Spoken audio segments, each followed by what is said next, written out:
కొత్త వారికి అగ్రతాంబూలం ఇస్తూ 24 మందితో తెలుగుదేశం అధినేత చంద్రబాబు మంత్రుల జాబితా విడుదల చేశారు. ఒక్క స్థానాన్ని ఖాళీగా ఉంచారు. కష్టకాలంలో పార్టీ కోసం పోరాడిన వారికి సముచిత ప్రాధాన్యం దక్కగా పలువురు సీనియర్లకు నిరాశ మిగిలింది.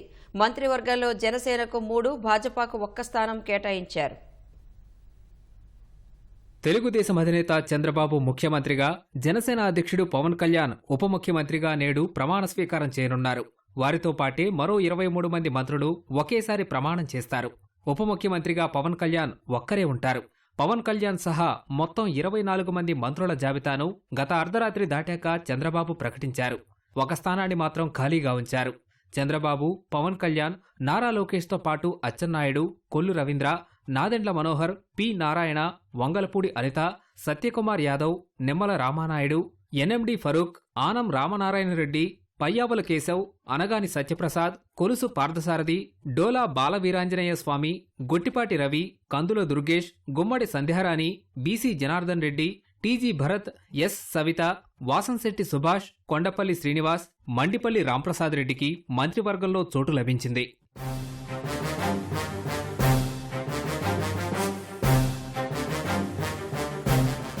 సీనియర్లు, యువతకు మధ్య సమతూకం పాటిస్తూ చంద్రబాబు మంత్రివర్గాన్ని రూపొందించారు.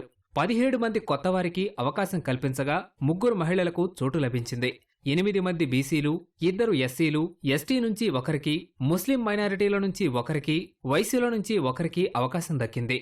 4 కాపులు, 4 కమ్మ, 3 రెడ్లకు అవకాశమిచ్చారు. భాజపా నుంచి ఎవరికి మంత్రివర్గంలో చోటు కల్పించాలన్న విషయంలో కేంద్ర హోంమంత్రి అమిత్ షా, ఆ పార్టీ జాతీయ అధ్యక్షుడు జేపీ నడ్డాలతో చర్చించేందుకు చంద్రబాబు వేచి ఉండటంతో జాబితా ప్రకటించడంలో జాప్యం జరిగింది. మంత్రివర్గ కూర్పుపై చంద్రబాబు కొన్ని రోజులుగా విస్తృత కసరత్తు చేశారు. సామాజిక వర్గాలు, ప్రాంతాలు, వివిధ వర్గాల ఆకాంక్షల మధ్య సమతూకం పాటిస్తూ మంత్రివర్గాన్ని సిద్ధం చేశారు. తెదేపా నుంచి పార్టీ జాతీయ ప్రధాన కార్యదర్శి నారా లోకేష్ మంత్రివర్గంలో చేరారు. ఆనం రామనారాయణ రెడ్డి, కొలుసు పార్థసారథులకు ఇచ్చిన హామీ నిలబెట్టుకున్నారు. పార్టీ కష్టకాలంలో పోరాట పంథాలో ఉన్న అచ్చెన్నాయుడు, అనగాని సత్యప్రసాద్, గొట్టిపాటి రవి, నిమ్మల రామనాయుడు, బీసీ జనార్దన్ రెడ్డి, కొల్లు రవీంద్ర, పి నారాయణ, బాల వీరాంజనేయ స్వామి, వంగలపూడి అనిత వంటి వారికి ప్రాధాన్యమిచ్చారు.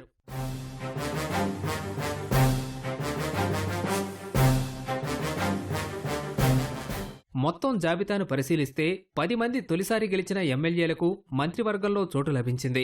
వారిలో పవన్ కళ్యాణ్, నారా లోకేష్ సహా మండిపల్లి రాంప్రసాద్ రెడ్డి, వాసంశెట్టి సుభాష్, టీజీ భరత్, ఎస్ సవిత, కందుల దుర్గేష్, సత్యకుమార్ యాదవ్, కొండపల్లి శ్రీనివాస్, గుమ్మడి సంధ్యారాణి ఉన్నారు.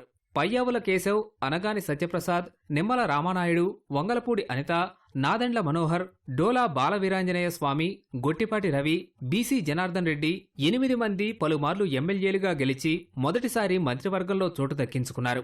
అచ్చెన్నాయుడు, కొల్లు రవీంద్ర, పి నారాయణ, ఎన్ఎండి ఫరూక్, ఆనం రామనారాయణ రెడ్డి, కొలుసు పార్థసారథి గతంలో మంత్రులుగా చేశారు.